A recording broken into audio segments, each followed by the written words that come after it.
Hello friends, welcome to Time Square Classes online. दोस्तों, जैसे कि आप सभी लोग जानते हैं कि हमारे चैनल पे हम आईटी शिक्षक भर्ती के लिए एक सीरीज चलाई है सब्जेक्ट साइंस के लिए।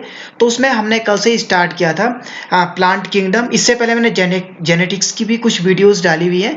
तो प्लांट किंगडम स्टार्ट किया था, उसमें सवाल स्टार्ट किया था। तो मैंने कल कुछ क्वेश्चंस डाले थे, तो आज मैं सवाल का पार्ट 2 लेके आया हूँ। दोस्तों, हम 100% एनसीईआरटी को कवर कर रहे हैं, लेकिन कुछ क्वेश्चंस हायर लेवल के भी होंगे, क्योंकि हमारा जो आईटी साइंस का जो सिलेबस है ग्रेजुएशन लेवल का होता है। तो इसलिए हम कुछ हायर क्वेश्चन को भी लेंगे, लेकिन एनसीईआरटी इंटरमीडिएट की हम पूरी तरह से एक एक लाइन को कवर करेंगे। तो जितने भी एमसीक्यू हम ले रहे हैं, ये पुराने एग्जाम में टीजीटी, पीजीटी या जीआईसी बायो में या एलटी साइंस में कहीं ना कहीं पूछे जा चुके हैं। बड़े इंपॉर्टेंट क्वेश्चन है। तो एनसीईआरटी को हम पूरी तरह से कवर करेंगे, साथ में हमारा एलटी का जो सिलेबस है उसको भी हम पूरी तरह से कवर करेंगे। तो चलिए स्टार्ट करते हैं। तो हमारा पहला क्वेश्चन है, सत्य केंद्रक किस में अनुपस्थित होता है? तो आप जानते हैं सत्य केंद्रक अनुपस्थित होता है प्रोकैरियोटिक सेल्स में। जितनी भी प्रोकैरियोटिक सेल होती है, वहां पर जितनी भी प्रोकैरियोटिक सेल्स होती है वहां पर सत्य केंद्रक नहीं होता है, ट्रू न्यूक्लियस नहीं होता है। तो यहाँ पर जैसे म्यूकर है, वाउचेरिया है और वॉलवॉक्स है, ये दोनों यूकैरियोटिक, ये तीनों यूकैरियोटिक एल्गी हैं। तो सीधी सी बात है, यूकैरियोटिक एल्गी है तो यहाँ पर ट्रू न्यूक्लियस हमें देखने को मिलेगा, सत्य केंद्रक देखने को मिलेगा। लेकिन एनाबीना ब्लू ग्रीन एल्गी है, और ये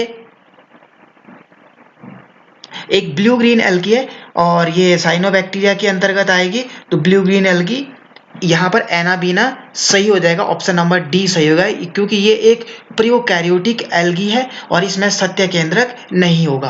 क्वेश्चन नंबर 2 है, निम्न में से कौन सा एक सवाल से संबंधित वक्तव्य गलत है? तो हमने ये देखना है कि कौन सा गलत है, उसको टिक करना है। पहला है, अधिकांश सवाल प्रकाश संश्लेषी होती हैं। बिल्कुल सही है, अधिकांश सवाल प्रकाश संश्लेषी होती हैं। अगला क्वेश्चन है, अगला विकल्प है इसमें, अगला विकल्प है, शैवाल को उसमें पाए जाने वाले वर्णकों के आधार पर वर्गीकृत किया जा सकता है। बिल्कुल, क्योंकि शैवाल में पिगमेंट पाए जाते हैं और पिगमेंट के आधार पर शैवाल को क्लासिफाई करना बहुत आसान होता है। इसलिए हम जब भी शैवाल को क्लासिफाई करते हैं तो पिगमेंट के आधार पर क्लासिफाई करते हैं, क्योंकि आसान होता है, उसमें पिगमेंट पाए जाते हैं। तो विकल्प बी भी सही है। अगला है, सभी शैवाल तंतुमय होती हैं। तो ये बिल्कुल गलत है, सभी शैवाल तंतुमय नहीं होती हैं। कुछ गोलाकार होती हैं, कुछ चपटी होती हैं, कुछ फिलामेंटस यानी कि तंतुमय होती है। तो अलग अलग आकार की हमें अलग अलग आकार की हमें यहाँ पर देखने को मिलती है शैवाल। तो और अगला है, स्पाइरोगैरा जो स्पोर उत्पन्न नहीं करता। तो हमें चाहिए ऑप्शन, गलत को टिक करना है, तो ऑप्शन नंबर सी सही हो जाएगा। अगला क्वेश्चन है, अगला क्वेश्चन देखिए,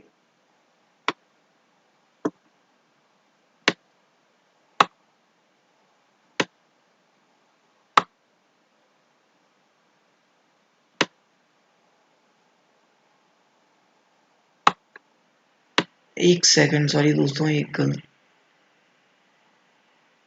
हाँ देखिए, अगला क्वेश्चन, शैवाल से संबंधित निम्न कथनों का अध्ययन कीजिए। तो ये कथन पढ़ते हैं, पहले क्या लिखा है इनमें, एक बड़े अचल मादा युग्मक तथा एक छोटे चल नर युग्मक के मध्य संयुग्मन को ऊगैमस कहते हैं। अचल मतलब नॉन मोटाइल और चल मतलब मोटाइल। तो हमेशा क्या होता है कि ऊगैमस में क्या होता है कि जो मादा युग्मक होता है वो अचल होता है और बड़ा होता है, इस तरह से बड़ा होता है, और अचल होता है, नॉन मोटाइल होता है।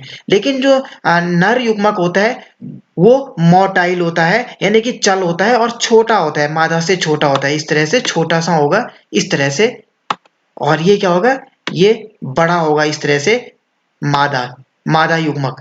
और जब नर बड़ा होता है, जब मादा युग्मक बड़ा होता है और अचल होता है, और नर युग्मक छोटा होता है और चल होता है, यानी कि मोटाइल होता है, तो इसे कहते हैं oogamous। इस तरह का संयुग्मन, जब इन दोनों के बीच में संयुग्मन होगा तो हम कहेंगे कि ये क्या है, oogamous है। अगला विकल्प है, तो यानी कि बिल्कुल ये विकल्प ए सही हो जाएगा। अगला है, दो असमान आकार के युग्मकों के संयुग्मन को आइसोगैमस कहा जाता है। बिल्कुल गलत है। दो समान आकार के युग्मकों के संलयन को आइसोगैमस कहा जाता है, लेकिन यहाँ पे असमान लिखा हुआ है तो यानी कि ये गलत हो जाएगा, ये विकल्प गलत हो जाएगा। अगला है, दो समान आकार के युग्मकों के मध्य संयुग्मन को आइसोगैमस कहते हैं, एन आइसोगैमस कहते हैं। नहीं, दो समान आकार के युग्मकों के मध्य जब संयुग्मन होता है तो उसे आइसोगैमस कहते हैं। दो समान युग्मक, समान का मतलब वो उनकी आकृति क्या होगी, बिल्कुल एक जैसी होगी, दोनों बिल्कुल समान होगी, इस तरह से दोनों दिखने में एक जैसे होंगे। तो ऐसा संयुग्मन अगर दो होगा तो वो आइसोगैमस होगा, एन आइसोगैमस नहीं होगा। अगला अगला विकल्प है, क्लोरोफाइसी में मुख्य वर्णक क्लोरोफिल ए और बी होता है। बिल्कुल सही है। और भोजन भी स्टार्च के रूप में संचित होता है, तो ऑप्शन नंबर डी भी सही हो जाएगा। अगला है, रोडोफाइसी में मुख्य वर्णक क्लोरोफिल ए और बी होते हैं तथा भोजन मैनिटॉल के रूप में संचित होता है। ये विकल्प गलत है। रोडोफाइसी रेड एल्गी होती है और इसमें जो क्लोरोफिल होता है, क्लोरोफिल ए और डी होता है, और भोजन मैनिटॉल के रूप में नहीं बल्कि फ्लोरिडियन स्टार्च के रूप में संचित होता है। यानी कि केवल विकल्प ए और डी सही है, तो ये हमारा डी वाला सही हो जाएगा कि ए तथा डी सही है। अगला क्वेश्चन है, निम्न में से कौन सा युग्मक गलत सुमेलित है? क्लेमाइडोमोनास एक कोशिकीय फ्लैजिलेट है। बिल्कुल सही बात है। क्लेमाइडोमोनास यूनिसेलुलर है और इसमें फ्लैजिला पाए जाते हैं, और जिस भी शैवाल में फ्लैजिला होती है वो मोटाइल होती है, गतिशील होती है, क्योंकि फ्लैजिला सिंबल होता है मोटाइल का। एल्गी के अंदर लैमिनेरिया चपटी पत्ती के समान थैलस होता है। बिल्कुल सही है।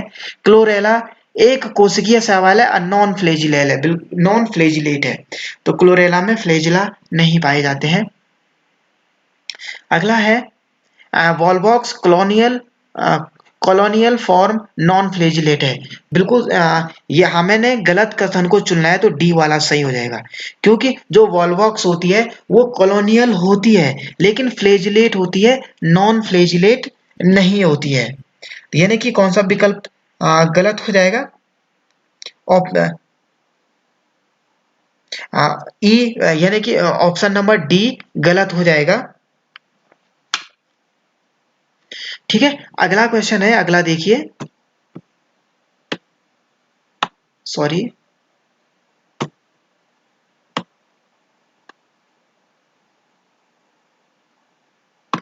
क्वेश्चन नंबर 4 है। क्वेश्चन नंबर 5 देखिए। क्वेश्चन नंबर 5 है, निम्न में से कौन सी शैवाल एंजियोस्पर्म से तुलना करने पर डिप्लॉन्टिक जीवन चक्र प्रदर्शित करती है? स्पाइरोगायरा, एक्टोकॉर्पस, पॉलीसाइफोन या फ्यूकस? देखो, फ्यूकस डिप्लॉन्टिक जीवन चक्र को प्रदर्शित करते हैं, आप जानते हैं कि कोई, तो ऑप्शन नंबर डी सही हो जाएगा। देखो, किसी भी एल्गी के अंदर देखो दो पीढ़ियां होती हैं, ब्रायोफाइटा, टेरिडोफाइटा, इनमें जिम क्या होती है, दो पीढ़ी होती है, एक होती है स्पोरोफिटिक, एक होती है गैमिटो, एक होती है स्पोरोफिटिक, एक होती है गैमिटोफिटिक। तो कोई भी एल्गी, ब्रायोफाइट या टेरिडोफाइट्स जो भी है, मतलब कोई भी प्लांट, अगर उसमें गैमिटोफिटिक पीढ़ी मेन पीढ़ी है तो उसे कहेंगे हैप्लॉन्टिक जीवन चक्र, और अगर उसमें स्पोरोफिटिक पीढ़ी मेन पीढ़ी है तो उसे कहेंगे डिप्लॉन्टिक जीवन चक्र। ठीक है। और जिसमें स्पोरोफिटिक और गैम्नोफिटिक दोनों समान रूप से देखने को मिलती है तो उसे कहते हैं हैप्लोडिप्लॉन्टिक जीवन चक्र। तो यहाँ पर जो फ्यूकस है, फ्यूकस में केवल डिप्लॉन्टिक जीवन चक्र देखने को मिलता है, यानी कि स्पोरोफिटिक पीढ़ी मेन पीढ़ी होती है, ज्यादा टाइम के लिए देखने को मिलती है। तो ऑप्शन नंबर डी सही हो जाएगा। क्लोरोफिल फाइको, अगला क्वेश्चन है, छठवां क्वेश्चन, क्लोरोफिल, फाइकोएरिथ्रिन, फ्यूकोजेंथिन वर्णकों से संबंधित रंगों का सही क्रम का चयन कीजिए। देखो, क्लोरोफिल में हरा होता है, हरा क्लोरोफिल हरा, फ्यूकोजेंथिन लाल, ठीक है, और फ्यूकोजेंथिन भूरा, फाइकोजेंथिन लाल और फ्यूकोजेंथिन भूरा, यानी कि ऑप्शन नंबर ए सही हो जाएगा। अगला क्वेश्चन है, क्लोरोफाइटा में प्रोटीन का संचित भोजन स्टार्च के रूप में गिरा होता है। क्लोरोफाइटा में प्रोटीन का संचित भोजन स्टार्च द्वारा गिरा होता है, तो इस जटिल संरचना बनाता है वो है पैरामाइलम, पायरिनोइड्स, वोल्यूटिन और देखो पायरिनोइड्स होता है। पायरिनोइड्स क्या होते हैं? प्रोटीन होता है इस तरह से बीच में, और इसके चारों ओर से स्टार्च का कोट होता है इस तरह से। ये बीच में प्रोटीन है और इसके चारों ओर से क्या है? स्टार्च है। इसके चारों ओर से ये स्टार्च लगी हुई है। तो ऐसी संरचना को कहते हैं पायरिनोइड्स। तो प्रोटीन क्या है? संचित भोजन स्टार्च द्वारा घिरा है। ये प्रोटीन है और ये स्टार्च के द्वारा चारों ओर से घिरा हुआ है, तो इसे कहते हैं पायरिनोइड्स। अगला क्वेश्चन देखिए। अगला क्वेश्चन है,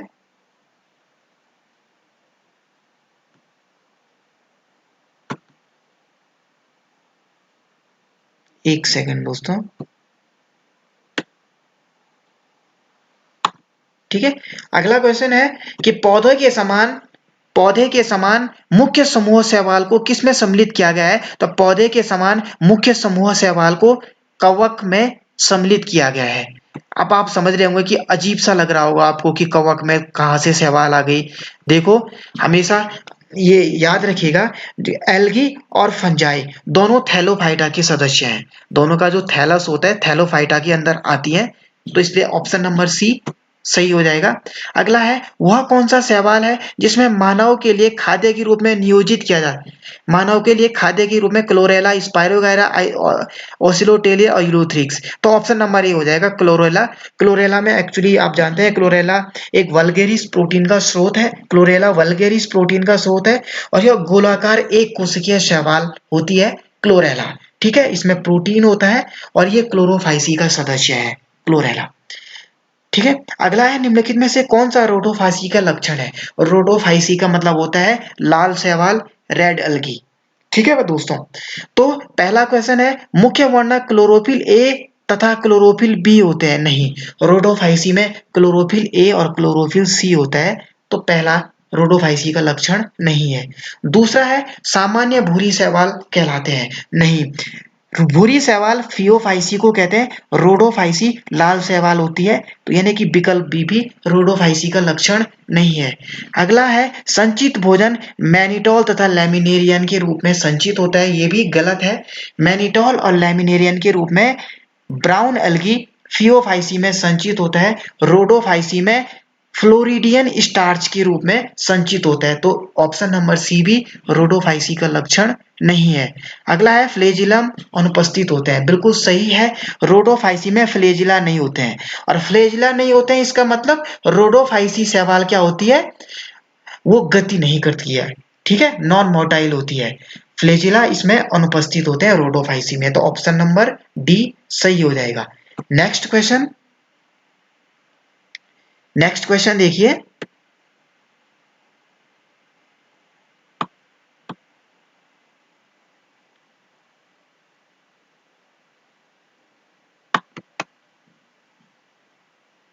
ठीक है, अगला क्वेश्चन है, क्लेमाइडोमोनास के अचल मोटी भित्ति युक्त अलैंगिक स्पोर कहलाते हैं?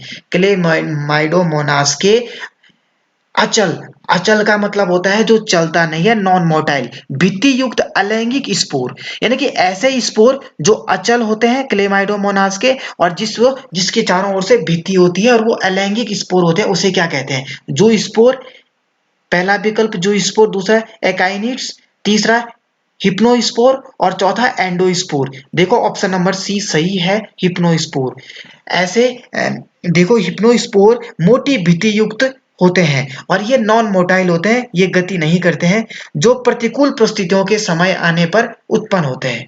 ठीक है, तो क्या हो जाएगा? ऑप्शन नंबर सी सही हो जाएगा। समरूपी पीढ़ी एकांतरण पाया जाता है ओडोगोनियम में, कारा में, वाउचेरिया में, एक्टोकॉर्पस में। तो एक्टोकॉर्पस में समरूपी पीढ़ी एकांतरण पाया जाता है। अगला है, पामेला अवस्था उत्पन्न होती है वर्षा ऋतु में, प्रतिकूल परिस्थितियों में, अनुकूल परिस्थितियों में, और उपरोक्त में से कोई नहीं।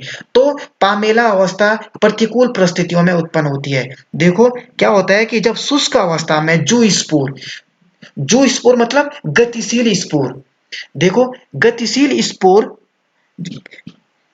ठीक है, शुष्क अवस्था में गतिशील स्पोर यानी कि जो स्पोर म्यूसिलेज का आवरण बना, जो स्पोर के चारों ओर से क्या हो जाता है? म्यूसिलेज का आवरण बन जाता है, और उसी को पामेला अवस्था कहते हैं। और ये अनुकूल परिस्थितियों के आने पर अंकुरित हो जाते हैं, नए पौधे को उत्पन्न करते हैं। और क्लेमाइडोमोनास में हमें पामेला अवस्था देखने को मिलती है। एक चीज यहाँ पर देखिए, हमने एक बताया हिप्नोस्पोर, दूसरा पामेला स्टेज। हिप्नोस्पोर किसमें बनेगा? जो नॉन मोटाइल होगा, जो नॉन मोटाइल स्पोर होगा।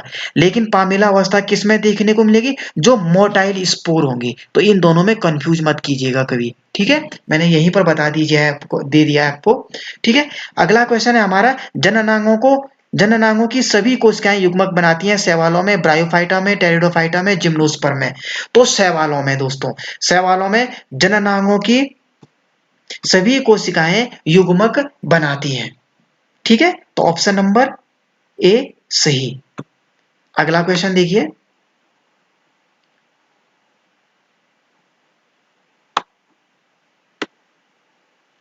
अगला क्वेश्चन है पाइरिनोइड्स किस में पाए जाते हैं? पाइरिनोइड्स किसके बने होते हैं? मैं अभी आपको बता चुका हूं कि पाइरिनोइड्स क्या होते हैं। पाइरिनोइड्स बीच में प्रोटीन का आवरण होता है, इस तरह से ये प्रोटीन होगा, बीच में प्रोटीन का केंद्रक होगा, और इसके चारों ओर क्या होगा, मैं नेक्स्ट कलर से कर लेता हूं, इसके चारों ओर स्टार्च की शीट होगी, इस तरह से चारों ओर से, ठीक है, बीच चारों ओर से। यानी कि स्टार्च का कोर जो प्रोटीन के पतले आवरण से गिराता है, बिल्कुल गलत है। स्टार्च का कोर नहीं, बल्कि प्रोटीन स्टार्च प्रोटीन को घेरती है। स्टार्च स्टार्च प्रोटीन को नहीं घेरती है। स्टार्च प्रोटीन को घेरती है, बल्कि प्रोटीन स्टार्च को नहीं घेरती है। तो विकल्प ए गलत हो जाएगा। प्रोटीन का कोर जो वसा के पतले आवरण से घिरा होता है, ये भी गलत हो जाएगा, ठीक है। वसा के नहीं, स्टार्च के। तो प्रोटीन युक्त केंद्रक, यानी कि बीच में प्रोटीन होगी और चारों ओर से स्टार्च की शीट होगी। तो बिल्कुल सही है, ऑप्शन नंबर सी सही हो जाएगा। तो ऑप्शन नंबर सी को टिक कीजिए। अगला क्वेश्चन है, फ्लोरिडियन स्टार्च किस में पाया जाता है? देखो, फ्लोरिडियन स्टार्च रोडोफाइसी में पाई जाती है। तो ऑप्शन नंबर बी सही हो जाएगा। क्लोरोफाइसी स्टार्च के रूप में होता है भोजन, ठीक है। तो इस तरह से दोस्तों आज की वीडियो आपको कैसी लगी कमेंट सेक्शन में जरूर लिखिएगा। और अगर कहीं पर कोई मिस्टेक हो, अगर कुछ इंप्रूवमेंट आपको लगता है कि हमें कुछ इंप्रूवमेंट करना चाहिए, तो आप कमेंट सेक्शन में लिख करके जरूर लिखिएगा। हम नेक्स्ट वीडियो में कुछ इंप्रूवमेंट लेके आएंगे जैसा आप चाहेंगे। पढ़ाई करते रहिए। All the best.